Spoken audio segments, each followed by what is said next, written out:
કેમ છો વિદ્યાર્થી મિત્રો? હું ડીએસ લાખી. આજે આપણે ભાગીદારી પેઢીના વાર્ષિક હિસાબો શીખવા જઈ રહ્યા છીએ. મિત્રો, ભાગીદારી પેઢીના વાર્ષિક હિસાબોનો 11 માર્ક્સનો દાખલો બોર્ડમાં પૂછાય છે. બહુ જ અગત્યનું ચેપ્ટર છે. જો ધ્યાનથી શીખશો તો 110% તમને આવડી જશે. ભાગીદારી પેઢીના વાર્ષિક હિસાબો તૈયાર કરતી વખતે 4+1 એ આપણે યાદ રાખીશું. આ 4+1 એટલે શું? તો 4 ખાતા અને 1 પત્રક. આ 4 ખાતામાં પહેલું ખાતું વેપાર ખાતું, બીજું નફા નુકસાન ખાતું, ત્રીજું નફા નુકસાન ફાળવણી ખાતું, ચોથું ભાગીદારોના મૂડી અથવા ચાલુ ખાતા અને 1 પત્રક પાકું સરવૈયું. તો મિત્રો, આપણે પહેલાં વેપાર ખાતા વિશે સમજીશું. પહેલાં તો પૂરેપૂરું શીર્ષક લખવું બહુ જ અગત્યનું છે. એટલે વેપાર ખાતામાં પહેલાં જ આવશે શીર્ષક. અહીંયા મેં તમને શીર્ષક આપેલું છે એ અને બીની ભાગીદારી પેઢીનું તારીખ 31/3/2020ના રોજ પૂરા થતા વર્ષનું વેપાર ખાતું. આ વેપાર ખાતાની ઉધાર બાજુ શું આવે અને વેપાર ખાતાની જમા બાજુ શું આવે એની આપણે સમજણ મેળવીશું. મિત્રો, યાદ રાખજો, વેપાર ખાતામાં માલને લગતા જ વ્યવહારો જોવા મળશે. વેપાર ખાતાની 2 બાજુ છે, ઉધાર અને જમા. તો વેપાર ખાતાની ઉધાર બાજુ પહેલાં જ આવશે શરૂઆતનો સ્ટોક. શરૂઆતનો સ્ટોક એટલે વર્ષની શરૂઆતમાં જે માલ આપણી દુકાનમાં ગોડાઉનમાં જે છે, વેચાયા વગરનો જે માલ છે, એ શરૂઆતનો સ્ટોક કહેવાશે. ત્યાર પછી ખરીદી. વર્ષ દરમિયાન જે આપણે વસ્તુ ખરીદીએ છીએ, જે માલ ખરીદીએ છીએ, એ ખરીદી આવશે. એમાંથી ખરીદ પરત બાદ કરવામાં આવશે. ત્યાર પછી અન્ય રીતે ગયેલ માલ એ પણ માઇનસ થશે. અન્ય રીતે ગયેલ માલ એટલે વેચાણ સિવાય અન્ય કોઈ પણ રીતે માલ જાય, આગથી બળી જાય, માલ ચોરાઈ જાય, ઉપાડ થઈ જાય, વરસાદથી પલળી જાય, નમૂનાથી જાય, જાહેરાતથી જાય, એમ અન્ય કોઈ પણ રીતે માલ જાય તો એ આપણે ખરીદીમાંથી બાદ કરશું અને 12 ચોખ્ખી ખરીદી આપણે બતાવીશું. ત્યાર પછી ખરીદીના ખર્ચા. ખરીદીના ખર્ચા એટલે માલ ખરીદતા થતા ખર્ચા. માલ ખરીદતા થતા ખર્ચમાં એક મજૂરી. મજૂરી એટલે જ્યારે આપણે માલ ખરીદીએ છીએ, કોઈ વસ્તુ ખરીદીએ છીએ, ત્યારે ચડાવવા અને ઉતારવાનો જે ખર્ચ થાય છે એને આપણે મજૂરી તરીકે ઓળખીશું. મજૂરી એ ખરીદીને લગતો ખર્ચ છે. માલ ખરીદતા થતો ખર્ચ છે, એ વેપાર ખાતાની ઉધાર બાજુ આવશે. ત્યાર પછી આવક માલ ગાડા ભાડું. જ્યારે આપણે માલ મંગાવીએ છીએ, જે ટ્રાન્સપોર્ટમાં, ટ્રકમાં કે એમાં, એને જે આપણે ભાડું ચૂકવીશું એને આપણે આવક માલ ગાળા ભાડું કહીશું. એનું બીજું નામ છે ખરીદ માલ ગાળા ભાડું. એ પણ ખરીદીનો ખર્ચ એટલે વેપાર ખાતાની ઉધાર બાજુ આવશે. ત્યાર પછી રેલવે નૂર. રેલવેમાં માલ મંગાવ્યો હોય તો એનું ભાડું રેલવે નૂર. ડેમરેજ, ઓક્ટ્રોય એટલે કે જકાત વગેરે. એ સિવાય જો પેઢી ઉત્પાદન કરતી હોય તો ઉત્પાદનને લગતા ખર્ચા, જેવા કે ઉત્પાદક મજૂરી છે, રોયલ્ટી, કારખાનાના ખર્ચા છે, કારખાનાનો ઘસારો છે, પ્લાન્ટનો ઘસારો છે, એ વગેરે વેપાર ખાતાની ઉધાર બાજુ આવશે. હવે વાત કરીએ મિત્રો વેપાર ખાતાની જમા બાજુની. તો વેપાર ખાતાની જમા બાજુ વેચાણ આવશે.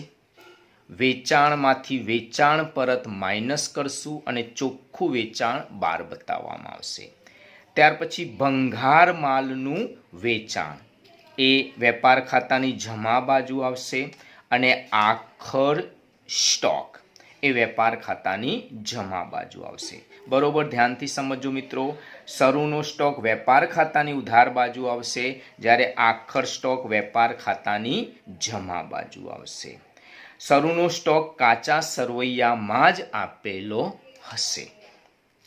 ત્યાર પછી મિત્રો આપણે જે બાજુનો સરવાળો વધારે હશે એ કરશું અને તફાવત શોધીશું. જો વેપાર ખાતાની જમા બાજુનો સરવાળો વધારે થશે, જો વેપાર ખાતાની જમા બાજુનો સરવાળો વધારે થશે તો એ સરવાળો આપણે ઉધાર બાજુ મૂકીશું અને ઉધાર બાજુએ આપણે તફાવત શોધીશું, એટલે કે ખૂટતી રકમ મૂકીશું, ઉમેરીશું, એટલે આપણને જે તફાવત મળશે એને કહેવાશે કાચો નફો.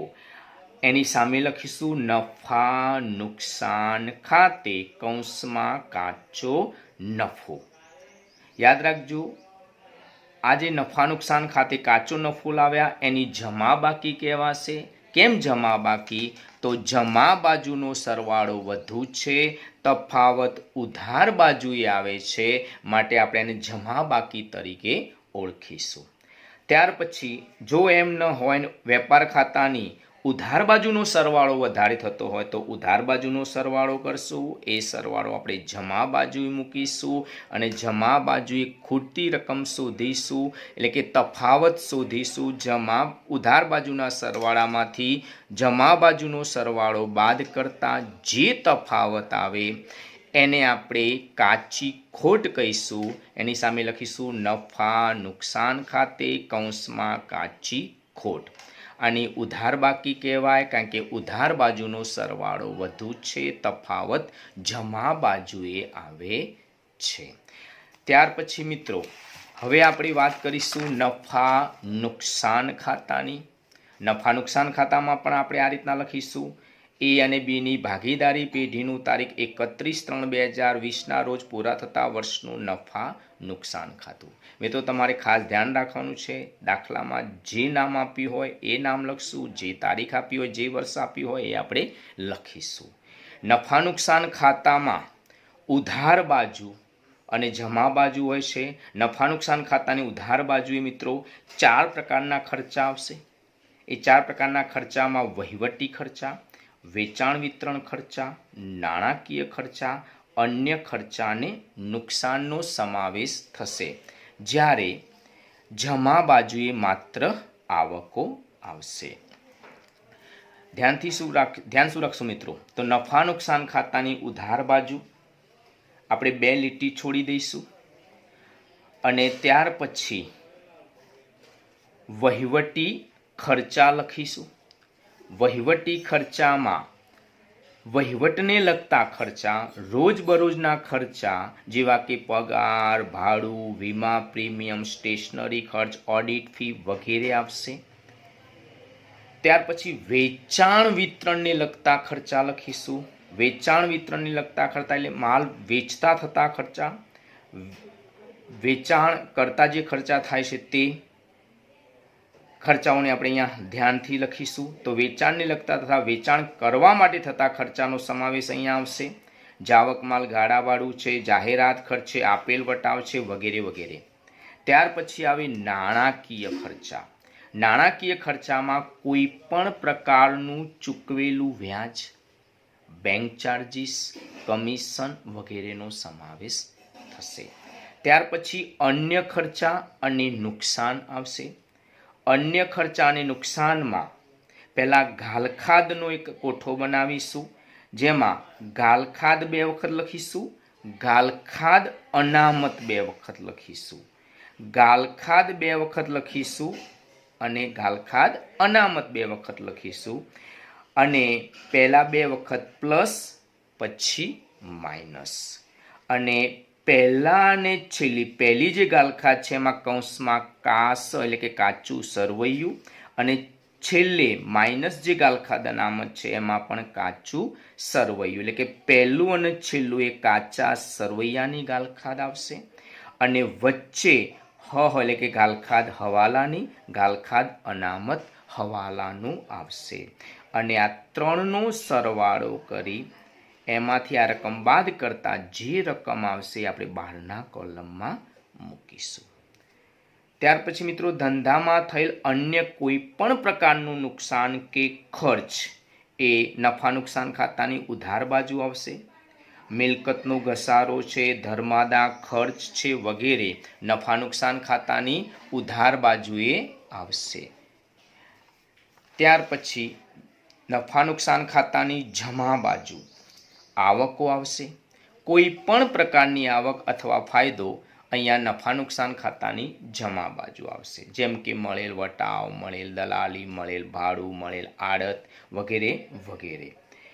બીજું એક ખાસ મિત્રો ધ્યાન રાખશું કે નફા નુકસાન ખાતાની જમા બાજુ શરૂઆતમાં આપણે જે વેપાર ખાતું બનાવીશું, વેપાર ખાતામાં જે કાચો નફો શોધીશું એ અહીંયા મૂકીશું। એટલે પહેલી જ લીટીમાં વેપાર ખાતે કૌંસમાં કાચો નફો અહીંયા બતાવીશું।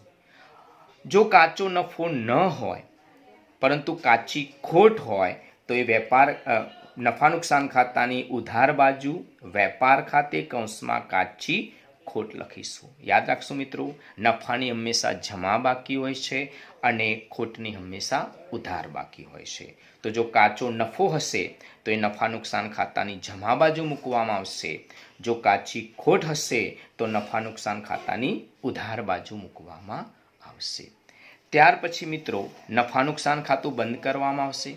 જો નફા નુકસાન ખાતાની જમા બાજુનો સરવાળો વધારે હશે તો તફાવત ઉધાર બાજુએ આવશે। તો નફા નુકસાન ખાતાનો જો જમા બાજુનો સરવાળો હશે તો જમા બાજુનો સરવાળો કરી એ સરવાળો ઉધાર બાજુએ મૂકીશું। તફાવત શોધીશું। ઉધાર બાજુએ જે તફાવત આવે, જે ખૂટતી રકમ આવે, જે રકમ ઉમેરવાની થાય એ રકમની સામે લખીશું નફા નુકસાન ફાળવણી ખાતે કૌંસમાં ચોખ્ખો નફો। પરંતુ જો નફા નુકસાન ખાતાની ઉધાર બાજુનો સરવાળો વધારે હશે તો ઉધાર બાજુનો સરવાળો કરીશું। એ સરવાળો જમા બાજુએ મૂકીશું અને જમા બાજુએ આપણે તફાવત શોધીશું। એટલે કે જમા બાજુ જે સરવાળો મૂક્યો એમાંથી ઉધાર બાજુનો સરવાળો જે જમા બાજુ મૂક્યો એમાંથી જમા બાજુની એન્ટ્રીઓ બાદ કરતાં આપણને જે તફાવત મળશે એને આપણે ચોખ્ખી ખોટ કહીશું। એની સામે લખીશું નફા નુકસાન ફાળવણી ખાતે। હવે આપણે મિત્રો ત્રીજા ખાતા ઉપર જઈ રહ્યા છીએ। બહુ જ અગત્યનું ખાતું છે આ। ત્રીજું ખાતું એ નફા નુકસાન ફાળવણી ખાતું છે। નફા નુકસાન ફાળવણી ખાતું બહુ જ અગત્યનું ખાતું છે મિત્રો, ખાસ ધ્યાન રાખશું। આ ફાળવણી ખાતું બનાવતી વખતે આપણે ખાસ એ યાદ રાખવાનું છે કે આમાં ભાગીદારને લગતા જ વ્યવહારો આવશે, ભાગીદારને સ્પર્શતા વ્યવહારો આવશે। ભાગીદારને સ્પર્શતા વ્યવહારો એટલે કે ભાગીદારને આપવાની થતી રકમ અને ભાગીદાર પાસેથી લેવાની થતી રકમનો સમાવેશ અહીંયા થશે। તો AB ની ભાગીદારી પેઢીનું તારીખ 31/3/2020ના રોજ પૂરા થતા વર્ષનું નફા નુકસાન ફાળવણી ખાતું। આની પણ બે બાજુ છે, ઉધાર અને જમા। ફાળવણી ખાતાની ઉધાર બાજુ આપણે પહેલા જ હોય તો લખીશું નફા નુકસાન ખાતે ચોખ્ખી ખોટ। અને જે રકમ ભાગીદારોને આપવાની થાય છે એટલે કે ભાગીદાર માટે જે ફાયદો છે અને પેઢી માટે જે નુકસાન છે એ ફાળવણી ખાતાની ઉધાર બાજુએ આવશે। એટલે કે ભાગીદારોને મૂડી ઉપર વ્યાજ, ભાગીદારોએ જે મૂડી આપી છે એ મૂડી પર આપણે એમને વ્યાજ ચૂકવવું પડશે। જે પેઢી માટે ખર્ચ છે એ ફાળવણી ખાતાની ઉધાર બાજુ આવશે। ત્યાર પછી ચાલુ ખાતાની જમા બાકીનું વ્યાજ એ પણ પેઢી માટે ખર્ચ છે એટલે ફાળવણી ખાતાની ઉધાર બાજુ આવશે। ત્યાર પછી ભાગીદારને પગાર, કમિશન, બોનસ કે મહેનતાણું આપવાનું થાય એ પણ ફાળવણી ખાતાની ઉધાર બાજુએ આવશે। અને સામાન્ય અનામત ખાતે એ અહીંયા ફાળવણી ખાતાની ઉધાર બાજુ આવશે। ફાળવણી ખાતાની જમા બાજુ જો હોય તો ચોખ્ખો નફો લખીશું નફા નુકસાન ખાતે। ત્યાર પછી પેઢીને જે ફાયદો છે, ભાગીદારને માટે ખર્ચ પણ પેઢી માટે જે આવક છે એ ફાળવણી ખાતાની જમા બાજુ આવશે। એમાં ભાગીદારોના ઉપાડ પર વ્યાજ અને ચાલુ ખાતાની ઉધાર બાકીનું વ્યાજ, આ બે જ એન્ટ્રી આવશે મેક્સિમમ, એના સિવાય આવશે નહીં. અને ત્યાર પછી ફાળવણી ખાતું બંધ કરવામાં આવશે. જો ફાળવણી ખાતાનો જમા બાજુનો સરવાળો વધારે હોય તો એ જમા બાજુનો સરવાળો ઉધાર બાજુએ મૂકીશું અને ઉધાર બાજુએ તફાવત શોધીશું. એ તફાવતની સામે લખીશું મૂડી / ચાલુ ખાતે. એને વહેંચણી પાત્ર નફો કહેવાશે, જે ભાગીદારો વચ્ચે આપેલ નફા નુકસાનના પ્રમાણમાં વહેંચાશે. જો નફા નુકસાનનું પ્રમાણ ન આપ્યું હોય તો સરખે હિસ્સે વહેંચીશું. જો ફાળવણી ખાતાની ઉધાર બાજુનો સરવાળો વધારે હશે તો એ સરવાળો આપણે જમા બાજુ મૂકીશું અને જમા બાજુએ તફાવત શોધીશું. એ તફાવતની સામે લખીશું મૂડી / ચાલુ ખાતે. આને આપણે વહેંચણી પાત્ર ખોટ કહીશું. વહેંચણી પાત્ર ખોટ. હવે ત્યાર પછી ભાગીદારોના મૂડી ખાતા અથવા ચાલુ ખાતા. યાદ રાખજો, ભાગીદારોના મૂડી ખાતા બનાવવા કે ચાલુ ખાતા બનાવવા એ કેવી રીતના ખબર પડશે? તો આપણે દાખલામાં કાચા સરવૈયામાં ચેક કરશું કે ભાગીદારોની એકલી મૂડી જ આપી છે. જો ભાગીદારોની માત્ર મૂડી જ આપી હોય તો આપણે મૂડી ખાતા તૈયાર કરશું. પણ જો કાચા સરવૈયામાં મૂડી ખાતા પણ આપ્યા હોય અને ચાલુ ખાતા પણ આપ્યા હોય તો આપણે ચાલુ ખાતા બનાવીશું. ફરી એક વખત મિત્રો, મૂડી ખાતા બનાવવા કે ચાલુ ખાતા બનાવવા એ કઈ રીતના ખબર પડશે? તો કાચા સરવૈયામાં આપણી જે રકમ છે, રકમમાં જો માત્ર મૂડી જ આપી હોય તો આપણે મૂડી ખાતા બનાવીશું. પણ મૂડીની સાથે સાથે ચાલુ ખાતા આપેલા હોય તો ચાલુ ખાતા આપણે બનાવીશું. બેમાંથી કોઈ એક જ બનાવીશું. કાં તો મૂડી ખાતા બનાવીશું, કાં તો ચાલુ ખાતા બનાવીશું. જો એકલી મૂડી આપેલી હશે તો મૂડી ખાતા જ બનાવીશું. મૂડી અને ચાલુ ખાતા આપેલા હશે તો ચાલુ ખાતા બનાવીશું. મિત્રો, મૂડી ખાતામાં કે ચાલુ ખાતામાં ભાગીદારની આવકો અને ભાગીદારના ખર્ચ લખવામાં આવશે. તો મૂડી ખાતાની જમા બાજુ શું આવશે? તો બાકી આગળ લાવ્યા. શરૂની જે જમા બાકી છે એ આપણે મૂકીશું. ત્યાર પછી જે રકમ ભાગીદારોની મળે છે, ભાગીદારોની આવક છે, એ આપણે લખીશું મૂડી પર વ્યાજ. ચાલુ ખાતાની જમા બાકીનું વ્યાજ, પગાર, કમિશન, બોનસ, મહેનતાણું વગેરે. ટૂંકમાં જે ફાળવણી ખાતામાં જે ઉધાર બાજુ છે એ એન્ટ્રી મૂડી ખાતાની કે ચાલુ ખાતાની જમા બાજુએ આવશે. ત્યાર પછી નફા નુકસાન ફાળવણી ખાતેથી વહેંચણી પાત્ર નફો એ અહીંયા મૂકવામાં આવશે. મૂડી ખાતાની કે ચાલુ ખાતાની ઉધાર બાજુ બાકી આગળ લાવ્યા. શરૂની બાકી, લગભગ મૂડીની તો જમા જ બાકી હોય છે, પણ ક્યારેક ઉધાર બાકી હોઈ શકે. પરંતુ ચાલુ ખાતાની ઉધાર બાકી પણ હોય અને જમા બાકી પણ હોય. એટલે જો ઉધાર બાકી હોય તો આપણે ઉધાર બાજુ લખશું. ત્યાર પછી ઉપાડ લખશું, ઉપાડનું વ્યાજ લખશું અને ચાલુ ખાતાની ઉધાર બાકીનું વ્યાજ લખશું. મિત્રો, ખાસ યાદ રાખશો, ઉપાડની નીચે ઉપાડનું જ વ્યાજ આવશે.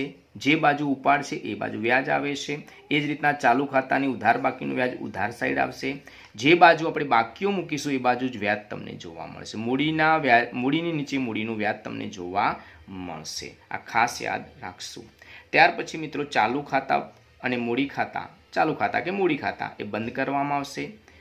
જો બંનેનો જમા બાજુનો સરવાળો વધારે હોય તો તફાવત ઉધાર બાજુએ આવશે. આ ઉધાર બાજુ જે તફાવત આવ્યો એની સામે લખીશું બાકી આગળ લઈ ગયા. અને આખરની બાકી તરીકે આપણે ઓળખીશું. આખરની બાકી, આ જમા બાકી કહેવાશે. એનાથી ઉલટું, જો ઉધાર બાજુનો સરવાળો વધારે હોય તો તફાવત જમા બાજુએ આવશે. એની સામે લખીશું બાકી આગળ લઈ ગયા. આ આખરની બાકી કહેવાશે. આને ઉધાર બાકી તરીકે ઓળખીશું. અને હવે મિત્રો આપણે વિદ્યાર્થી મિત્રો હવે આપણે પાકું સરવૈયું તૈયાર કરીશું. આપણે 4 ખાતાઓની વાત કરી: વેપાર ખાતું, નફા નુકસાન ખાતું, નફા નુકસાન ફાળવણી ખાતું, ભાગીદારોના મૂડી કે ચાલુ ખાતા. હવે આપણે એક પત્રક તૈયાર કરીશું, પાકું સરવૈયું. પાકા સરવૈયાનું શીર્ષક આ રીતના આવશે: એ અને બીની ભાગીદારી પેઢીનું તારીખ 31/3/2020ના રોજનું પાકું સરવૈયું. પાકા સરવૈયામાં ડાબી બાજુએ મૂડી અને દેવા અને જમા બાજુએ મિલકત અને લેણા આવશે. યાદ રાખજો મિત્રો, પાકા સરવૈયામાં મિલકતને લગતા ખાતા અને વ્યક્તિને લગતા ખાતાઓ જ જોવા મળશે. મૂડી દેવા બાજુ જમા બાકીઓ હશે એ આવશે, મિલકત અને લેણા બાજુ ઉધાર બાકીઓ હશે એ આવશે. મિત્રો, પાકા સરવૈયામાં મૂડી દેવા બાજુ પહેલાં જ મૂડીનું ટાઇટલ મારીશું અને જે પણ ભાગીદારોની આપણે છેવટની મૂડી જે શોધી મૂડી ખાતામાં એ આપણે અહીંયા બતાવીશું. ત્યાર પછી ચાલુ ખાતાની જો જમા બાકી હોય આખરની તો એ આપણે અહીંયા બતાવીશું. જો અનામતો હોય તો અનામતો આપણે અહીંયા દર્શાવીશું. ત્યાર પછી બિનચાલુ દેવા. બિનચાલુ દેવામાં કોઈ પણ પાસેથી લીધેલી લોન અહીંયા આપણે બતાવીશું. ત્યાર પછી ચાલુ દેવા. જે દેવા 1 વર્ષની અંદર ચૂકવી દેવાના હોય છે એને આપણે ચાલુ દેવા તરીકે ઓળખીશું. ચાલુ દેવામાં લેણદારો, બેંક ઓવરડ્રાફ્ટ, દેવી હુંડી, ચૂકવવાના બાકી ખર્ચા, અગાઉથી મળેલ આવકો, પ્રોવિડન્ટ ફંડ, કરવેરાની જોગવાઈનો સમાવેશ થશે. હવે મિત્રો, મિલકત અને લેણા બાજુ બિનચાલુ મિલકતો. બિનચાલુ મિલકતોમાં કાયમી કે સ્થિર મિલકતો. કાયમી કે સ્થિર મિલકતો એમાં 2 પાર્ટ પડે છે. દ્રશ્ય મિલકતો. દ્રશ્ય મિલકતો એટલે જે મિલકતો જોઈ શકાય છે તે જમીન, મકાન, ફર્નિચર, યંત્રો, વાહનો વગેરેનો સમાવેશ થશે. આ મિલકતમાંથી એનો ઘસારો માઇનસ કરી રકમ બહાર બતાવીશું. ભાડાપટ્ટાની મિલકત હોય તેમાંથી માંડી વાળવાની રકમ માઇનસ કરી જે રકમ આવે એ બહારના કોલમમાં બતાવીશું. ત્યાર પછી અદ્રશ્ય મિલકતો. અદ્રશ્ય મિલકતો એટલે જે મિલકતો જોઈ શકાતી નથી. પાઘડી, પેટન્ટ, કોપીરાઇટ, ટ્રેડમાર્ક વગેરે જો આપી હોય તો અહીંયા આપણે લખીશું. એના પછી રોકાણો હોય તો અહીંયા દર્શાવીશું. ત્યાર પછી આવે ચાલુ મિલકતો. ચાલુ મિલકતોમાં દેવાદારો. દેવાદારોમાંથી પહેલાં માઇનસ કરશું ઘાલખાદ હવાલાની. એ બાદ કર્યા પછી જે રકમ વધે એમાંથી માઇનસ કરશું ઘાલખાદ અનામત હવાલાની. એ બાદ કરતાં જે રકમ વધે એમાંથી માઇનસ કરશું દેવાદાર વટાવ અનામત હવાલાનું અને બાદ કરતાં જે બાકી આવે એ આપણે બહારના કોલમમાં બતાવીશું. ત્યાર પછી રોકડ સિલક કે બેંક સિલક એ આપણી ચાલુ મિલકત છે, અહીંયા બતાવીશું.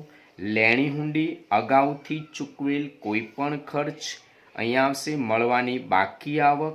ત્યાર પછી પ્રસારિત મહેસૂલી ખર્ચ, અવાસ્તવિક મિલકતો અહીંયા બતાવીશું અને જો ચાલુ ખાતાની ઉધાર બાકી આપી હોય તો એ આપણે અહીંયા બતાવીશું. ચાલુ ખાતાની ઉધાર બાકી આપણે બતાવીશું. ત્યાર પછી બંને બાજુનો આપણે સરવાળો કરશું. બંને બાજુનો સરવાળો સરખો જ થશે. બીજું એક મિત્રો, આ ખાતામાં શું ધ્યાન રાખશું તો બિનચાલુ દેવા બનાવતી વખતે 4 લીટીઓ છોડી દઈશું. ચાલુ દેવામાં 12 લીટીઓ. મિલકત બાજુ દ્રશ્ય મિલકતમાં 10 જેવી લીટીઓ. અદ્રશ્ય મિલકતમાં 3 જેવી લીટીઓ છોડશું. 3 મિલકત આપી હોય તો 3, 2 આપી હોય તો 2. રોકાણોમાં જોવાનું આપ્યો હોય તો લખશું. ચાલુ મિલકતમાં 10 લીટી છોડીશું. ત્યાર પછી અગાઉ આપણે ફાળવણી ખાતું બનાવ્યું હતું એ 15 લીટીનું બનાવીશું. એની નીચે મૂડી કે ચાલુ ખાતા 10 લીટીના આપણે તૈયાર કરશું. નફા નુકસાન ખાતાની વાત કરીએ તો મિત્રો, નફા નુકસાન ખાતામાં વહીવટી ખર્ચા માટે 10 લીટી છોડી દઈશું. વેચાણ વિતરણ ખર્ચમાં 5 લીટી. નાણાકીય ખર્ચ એમાંય 5 લીટી. અન્ય ખર્ચા અને નુકસાન 10 લીટી. બીજું મિત્રો, નફા નુકસાન ખાતું જો કાચું સરવૈયું બહુ મોટું આપ્યું હોય તો નફા નુકસાન ખાતું 1.5 પાનાનું બનાવીશું, પણ જો કાચું સરવૈયું નાનું હશે તો આપણે નફા નુકસાન ખાતું 1 પેજનું તૈયાર કરીશું. તો મિત્રો આ જો ફર્મા જે આપ્યા છે તમને, એ ફર્માઓ જો કમ્પ્લીટ તૈયાર કરી નાખશો તો તમને 70% કોન્સેપ્ટ તમારો પૂરો થઈ જશે. આવજો.